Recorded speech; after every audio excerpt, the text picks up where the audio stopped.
El autor de varias obras que leímos, algunos cuando niños, por ejemplo, Las aventuras de Tom Sawyer, dijo una frase extraordinaria que de vez en cuando vuelvo a leer. Tengo los libros todavía que he conseguido de mi niñez, los he vuelto a comprar algunos y me fascina como la pluma de Mark Twain, puesto que es uno de los mejores novelistas, uno de los mejores genios de ficción que jamás hayan existido. Y él dijo: dentro de 20 años estarás más desilusionado por las cosas que no hiciste que por las que sí hiciste.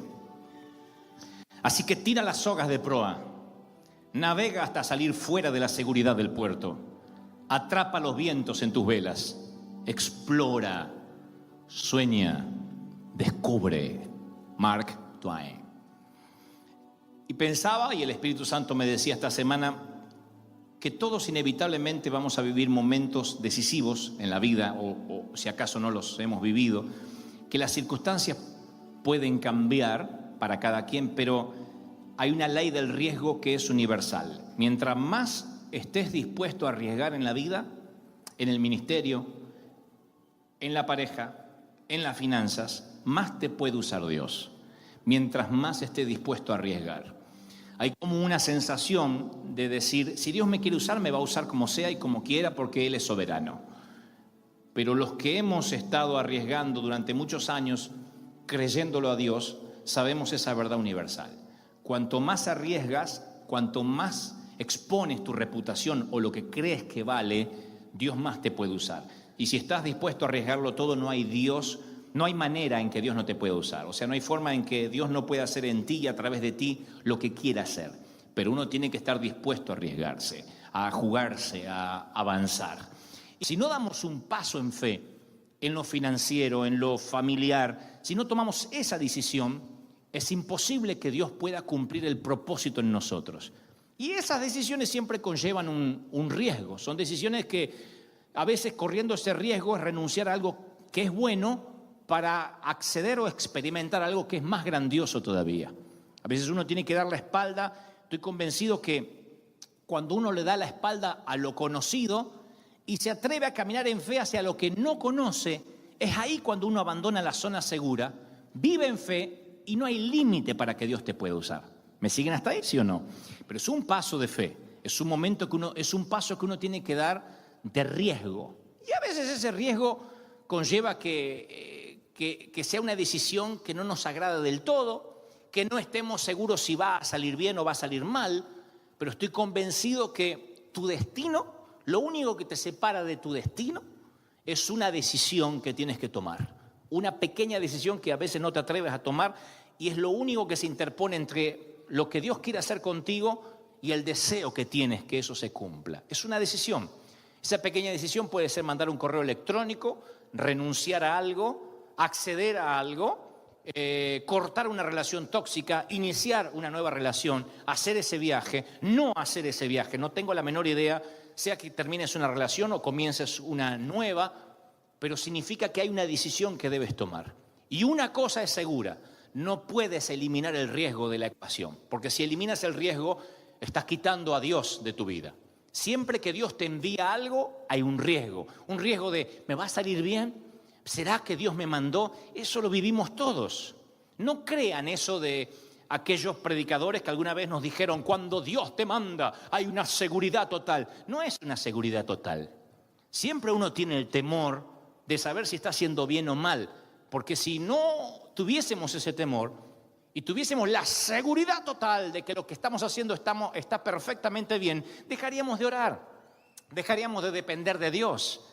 Es preferible pedirle al Señor, Señor, prospérame primero, y si me prosperas empiezo a diezmar. Yo te lo prometo, Señor, prospérame. Lo que estamos dudando es de Dios. Dios dice, no, es al revés. Tú das el paso en el agua y yo te la abro, pero tú caminas en fe. No hagas que yo me mueva en fe, tú te mueves en fe. Y nosotros siempre pedimos que sea al revés. Pedimos, Señor, por lo menos me quiero empezar a sentir bien para declarar la sanidad. Y el Señor dice, no, celebra, da gritos de júbilo. Empieza a celebrar la que nunca dio a luz, ensancha el sitio de tu tienda. Porque si no te preparas para una gran familia, ni siquiera vas a tener un primer embarazo. Pero tienes en fe creer que Dios va a hacer algo contigo y eso demanda un riesgo de tu reputación, del qué dirán, si estás loco, si no tienes los patitos en fila, como decimos en Argentina, si no te va agua al tanque, lo sé, pero significa que tienes que correr un riesgo. Esther dijo alguna vez, si perezco, que perezca. Si tengo que morir en la misión, que muera. Nehemías dijo, si su majestad le parece bien, le ruego que me envíe a reedificar las ruinas de los sepulcros, de las ruinas de la ciudad donde está el sepulcro de mis padres.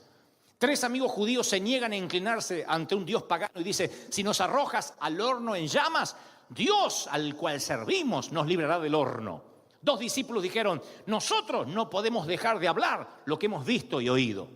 La primera, Esther, salvó del genocidio al remanente judío. Nehemías reconstruyó los muros de la ciudad.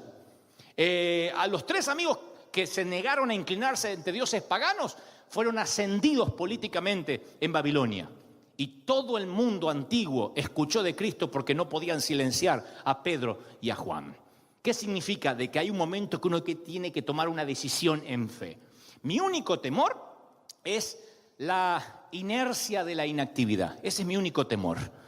El sentirme que no estoy haciendo lo que Dios quería que yo hiciera. Y una de las filosofías que siempre he mantenido como pastor o como líder o como jefe de familia es que mi temor es no perderme lo que pueda resultar antes que tener miedo de meterme en un problema. O sea, yo le tengo más miedo a perderme lo que Dios podría hacer si me animo a meterme en un problema. Tengo menos miedo de meterme en un problema y decir no podemos pagar, en qué nos metimos, a no hacer lo que Dios me pidió que hiciera. La fe es un asunto de riesgo y no estoy diciendo que la fe es obrar sin dinero, porque hay loquitos que obran sin dinero y van a la cárcel. Lo que digo es que cuando Dios te manda a hacer algo, no importa si los vientos están a favor, de cola o de frente a la nave. Cuando Dios te manda, lo tienes que hacer. Pero la fe es un asunto de riesgo. ¿No es ese acaso el principio de las parábolas de los talentos? El dueño de los talentos, el dueño de la finca o de la viña les reparte a cada quien y les da el trabajo de multiplicarlos. Les da a cada quien, a 2 los felicita porque multiplicaron las ganancias. ¿Y qué dijo el dueño? ¿Qué dijo el patrón? ¿Qué dijo ese jefe con aquel que ocultó el talento de oro y dijo yo lo guardo porque tengo miedo a perderlo? No se lo robó, no lo perdió, lo guardó. El Señor dice que le dijo, siervo malo y perezoso. Ese es el principio. El principio es que hay que correr riesgos, que a lo mejor puedes perder, un riesgo calculado, pero que si tienes temor de emprender, de bajar de la barca, algún día el Señor te va a decir, siervo malo y perezoso. Es el principio de arriesgarse, de hacer, de emprender. Como decía Mark Twain, en 20 años no te vas a arrepentir por lo que hiciste, sino por todo aquello que no te animaste de hacer. Nosotros, Dios no nos tocó con una varita mágica. No era yo un flaquito de 21 años y Dios dijo, ¡ping! Y me tocó con la varita mágica y mágicamente vinieron las multitudes y me salieron las palabras y empecé a predicar. Hubo un riesgo. No estoy desmereciendo la fidelidad de Dios ni su gracia y su misericordia, pero nos atrevimos a correr un riesgo. Fuimos a rentar un estadio y no me conocía ni mi abuela no me reconocía. No había nadie. Fuimos a estar un estadio para 55,000 personas y teníamos 30 jóvenes, y es que teníamos 30 jóvenes en la iglesia de mi suegra. ¿Cómo se pasa de 30 personas a 55,000 si no es corriendo un riesgo? Y sabiendo que Dios te mandó, si no estaría preso. Pero cuando Dios te manda, tuvimos que correr un riesgo. No hubo voces angelicales, no hubo visiones, lo que hubiese dado por un profeta. Lo que hubiese dado porque alguien me diga, el Señor te dice, el dinero estará y el estadio se llenará. No, era solo algo que yo había visto y le había creído a Dios. Pero tuvimos que correr un riesgo y saber que a veces hay cosas que te pueden salir bien o te pueden salir mal. Les voy a dar un secreto milenario, un secreto que algunos pagarían miles de dólares para que se lo revele y te lo voy a dar gratis porque me caen bien esta mañana. Te voy a dar algo acerca de los pasos de la fe que nadie más te dirá. Y que por lo general no se suele predicar, pero yo lo tengo que decir por experiencia propia. Estoy predicando convicciones, no estoy predicando teología. Algo que hemos vivido. Cuando das un paso de fe, creyéndole a Dios en cualquier área, Cuando dices, voy a emprender el negocio, voy a emprender un matrimonio, voy a emprender un ministerio, cuando das un paso de fe, siempre después van a venir dudas si hiciste bien o no hiciste bien. Siempre, vas a tener muchas dudas. La Biblia dice que el Señor aparece sobre las aguas como un fantasma. Cuando reconocen que es Él, Pedro dice, si eres tú, manda que yo vaya hacia ti. Conocen la historia. Y entonces dice, y al sentir Pedro el viento fuerte, tuvo miedo, comenzó a hundirse y gritó, Señor, sálvame. O sea, quiero que presten atención a esta historia súper conocida, pero hay un principio revelador que nos va a cambiar la vida. El Señor le dijo, baja de la barca, ¿sí o no? ¿Sí o no? Baja de la barca. Era el Señor dando la orden. Bajó de la barca. ¿Caminó o no caminó sobre las aguas? Sí. No es que se bajó y se hundió. Y fue una falsa alarma o él entendió mal. Era un paso de fe. Pero él, viendo las olas y el viento, se empezó a hundir. ¿Qué le empezó a pasar? Que una vez que caminó sobre las aguas, empezó a decir, ¿pero será que realmente estoy caminando sobre las aguas? ¿Será que realmente me mandó? ¿No es una locura? Una vez que salió, más de una vez empezó a dudar, se centró en las olas, se centró en el viento y ahí fue cuando se hundió. ¿Qué diríamos nosotros si lo estamos viendo? Al final no era de Dios. Te bajaste de la barca y te hundiste. No era de Dios. Era de Dios. La duda, aún después de obedecer, hizo que se hundiera. Entonces hay aquí gente que el Espíritu Santo me está mostrando que inició algo en fe y después comenzaron las dudas y empezó a pensar, pero hay tanto viento, tantas olas y al final me estoy hundiendo, Dios no me mandó. No, Dios sí te mandó. De hecho, los primeros pasos lo hiciste en fe. Pero después empezaste a dudar. Y ante la duda, aquella palabra rema, aquella palabra que te mantenía sobre las aguas, de pronto se hace endeble. Y de pronto estás caminando sobre la nada por la sencilla razón que dudaste. Muchas veces cuando emprendas algo, vas a dudar aún después de haberlo emprendido. Andy Stanley dijo, hablando de visiones o pasos de fe, es probable que cuando le creas a Dios, nunca tengas una certeza superior del 70%. Esperar una certeza mayor que esa equivale a perderte una oportunidad.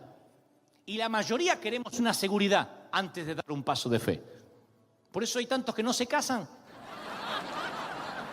Y la chica dice, ¿cuándo me habla? Y él está esperando Los Ángeles, la oportunidad. Y como si tuviera 15 años está... Yo no puedo entender. Ahora, tú dices, pero un casamiento es para toda la vida. Y sí, pero es un riesgo que hay que correr. No se puede tampoco predecir, vamos a tener hijos cuando estemos bien financieramente. Porque nosotros los hispanos no tendríamos hijos. No nos hubiésemos reproducido si hubiésemos esperado tener la casa, tener pago de las cosas. Los hijos venían en medio de las cuotas y las crisis y lo que debíamos. Se cortó la luz en el barrio y vino la multiplicación. Pero nosotros queremos garantía. Por eso nos encantan las publicidades. Si esto no resulta, le devolvemos el 100% de su dinero. A nosotros nos encantaría, Señor, yo voy a emprender, pero si no resulta, quiero que me devuelvan. Y no es así. Hay cosas que van a salir bien y si no hay riesgo, es que no hay fe. No es fe. Si no hay riesgo, no hay fe. Yo siempre digo que prefiero hundirme antes que se me entumezca el glúteo mayor confinado en la barca.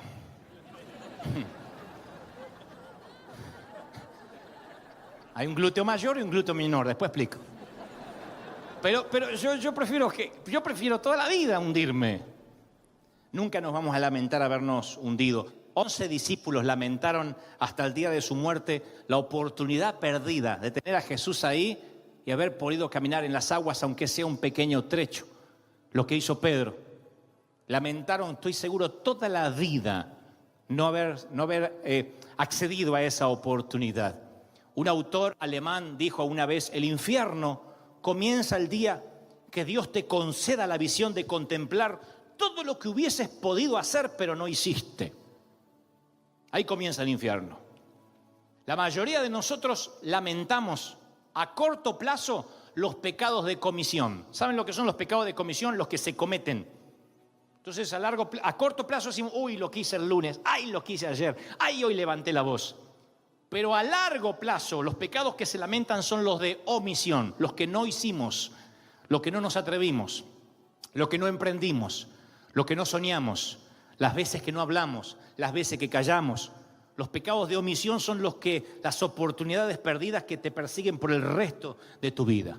Y a veces, por no correr un riesgo, perdemos para siempre una pieza del rompecabezas de tu vida. Y hay de los que llegan al final de su vida, o a los 40, a los 50, a los 60 años, y les falta una pieza de su rompecabezas. Y no saben qué hacer y dicen, pero pastor, no me alienta, yo estoy así. ¿Y qué hago ahora? Bueno, este es el mensaje. Lucha como nunca por este segundo matrimonio. Pelea como nunca por este nuevo empleo. Dile, voy a comenzar el nuevo ciclo lectivo con una disciplina que antes no tuve. Voy a emprender el lunes o el martes como jamás emprendí una semana. Voy a emprender esta segunda chance o esta segunda oportunidad ministerial de una forma diferente a como la desperdicié en el pasado. Siempre podemos resarcirnos, pero si uno no está consciente que no correr un riesgo ya es fracasar, que quedarnos en la barca ya es fracasar, la mayoría de la vida se nos va a ir sin que hayamos hecho nada importante. La vida se puede vivir de dos maneras, señores: jugar para ganar o jugar para no perder. El puente que cruza de montaña a montaña, desde la niñez a la ancianidad, hasta que seas anciano, ese puente movedizo se puede cruzar de dos maneras: con las ganas de llegar a la otra orilla, con una vida bien vivida, o con el miedo a no caerte, luchando para no caerte. Eso se trata la vida: vivir para ganar o vivir para no perder. Y no es lo mismo. Uno puede salir a jugar un partido de fútbol, como lo hemos visto en el último mundial, metiéndose atrás en la defensa para que no nos hagan ningún gol y aguantar 90 minutos para ir a penales, o puede jugar a la ofensiva y decir, no, vamos a salir a golear, somos un equipo importante. ¿Cuánto tiempo podemos jugar a la defensiva? ¿Cuánto tiempo como iglesia podemos jugar a que no nos ataquen, a que el Señor nos evite las crisis, a que nos mantenga el camino limpio, a que no tengamos dificultades, a que tengamos una vida feliz? No podemos vivir así, porque para eso nos hacemos budistas y hacemos nos ponemos a meditar. Esta es una vida real. Y la vida real es ofensiva. Yo recuerdo cuando Brian, que hoy tiene 21 años, pero cuando tenía 7, 8 años, los llevábamos a jugar fútbol en Buenos Aires, a un club que estaba muy cerca de casa. Y el director, claro, cuando los chicos le tiraron una pelota, pateaban para cualquier lado.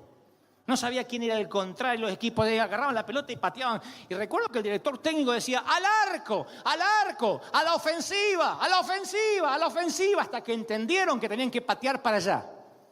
Y yo a veces me pregunto si no habrá una gran nube de testigos que menciona la Biblia, sentados en los lugares celestiales con el Señor gritándonos a la iglesia, al arco, al arco, al arco, a la ofensiva, y no lo hemos entendido. Siempre estamos a la defensiva, el diablo me ataca. Yo escuchaba eso siempre, el diablo está sobre mí.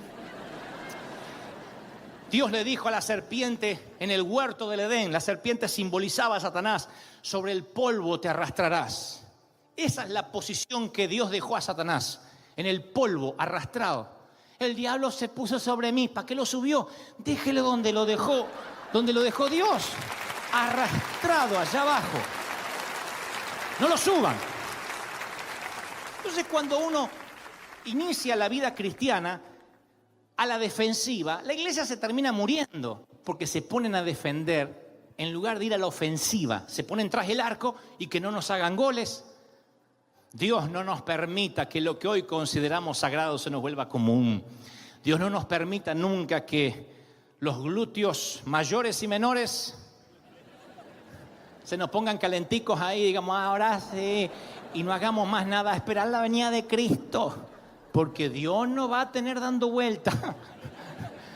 Y no será culpa mía, dijo Moisés, sino del pueblo que no quiere entender que estamos aquí para conquistar, para ser soldados, para esforzarse, para ir adelante. Una iglesia que avanza, una iglesia que crece. ¿Cuántos están conmigo? Díganme amén. Así que, ¿por qué no formar a nuestros hijos en River Church para incursionar en la cultura, en el mundo del espectáculo, el periodismo, la educación, la medicina. ¿Qué?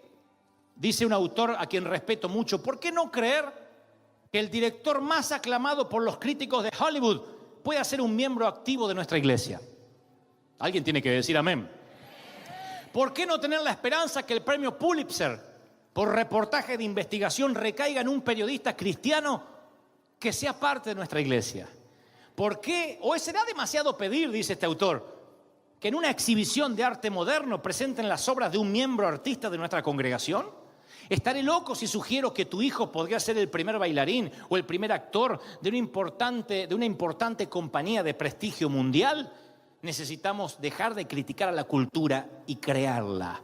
Pablo llegó al Areópago de Atenas y no los maldijo. No dijo atenienses, idólatras, sino que se enfrentó a las mentes filosóficas más avanzadas del momento y les ganó en su propio terreno. El Señor me mostraba ayer muy claramente y me dijo, dile a mi pueblo que no se quejen, dile a mi pueblo que avancen, que sean ofensivos, que se atrevan a creer en aquello que hasta ahora te parecía imposible. Yo toco lo que no es para que sea. Yo proclamo a David como rey de Israel y desde las laderas salvajes lo llevo a ser rey. ¿Cuántos dicen amén? Lo creo de corazón. Diga amén, amén, aleluya. Es un paso de fe, es un riesgo que tienes que correr. Y cada cosa que ves mala en la televisión, o en la medicina, o en la política, te quedan dos caminos. O vivir para no caerte, maldiciendo las tinieblas, o siendo luz donde hay tantas tinieblas, diciendo yo voy a marcar la diferencia. Que Dios me sorprenda cuando tenga que sorprenderme, que Cristo me venga a buscar, o que tenga que bajar al sepulcro, pero yo voy a aportar mi grano de arena. Lo han hecho personas y personalidades como la Madre Teresa, como Nelson Mandela, gente que ha dicho yo mientras que esté acá voy a honrar la vida. Y si Dios levantara 3, 4, 5 que entendieran el espíritu de lo que trato de predicar, revolucionaríamos el mundo. Honrar la vida, honrar la vida. Gise Ávila fue un evangelista puertorriqueño que fue en el año 1977 a la Argentina, por lo menos la campaña que yo estuve, y predicó acerca cuántos reciben esta unción de las multitudes. Ya, Gise Ávila, cuántos creen de que cuando Cristo venga los hallará predicando. Levante las manos los que sueñan con estadio y multitudes alabando a Dios. Y todo el estadio levantó la mano entre los que estaba yo, con 7, 8 años de edad. ¿Ustedes creen que entre todos Dios dijo, aquel flaquito, a ese se lo voy a dar? A todos nos ardió la misma zarza. A todos, la zarza se nos encendió en un estadio llamado Atlanta, Buenos Aires. Pero solo uno, niño, con corazón de niño, corrió el riesgo a los 20 años, apoyado en aquella palabra que Dios iba a usar para liberar a la juventud de la esclavitud religiosa, de la esclavitud farisea. Un riesgo es fe. Fe son puertas que se abren. Fe es riesgo, riesgo es fe. ¿Cuántos toman eso? Díganme amén. No te prometo que va a salir todo bien. Te vas a hundir posiblemente, te vas a endeudar. Sí sabré de eso. Vas a acostarte con deudas más grandes de las que puedes pagar porque te metiste en un negocio más grande del que puedes manejar. Porque estás caminando en lo sobrenatural, no fuiste creado para caminar sobre el agua. No fuiste creado para volar, así que tienes que confiar en el Señor. Y cada noche de tu vida hasta que te toque partir, sufrirás, pensarás que estás en lo incorrecto, que metiste la pata. Y más de una vez, si estás casado, mirarás a quien está a tu lado y le dirás, ¿habremos hecho bien?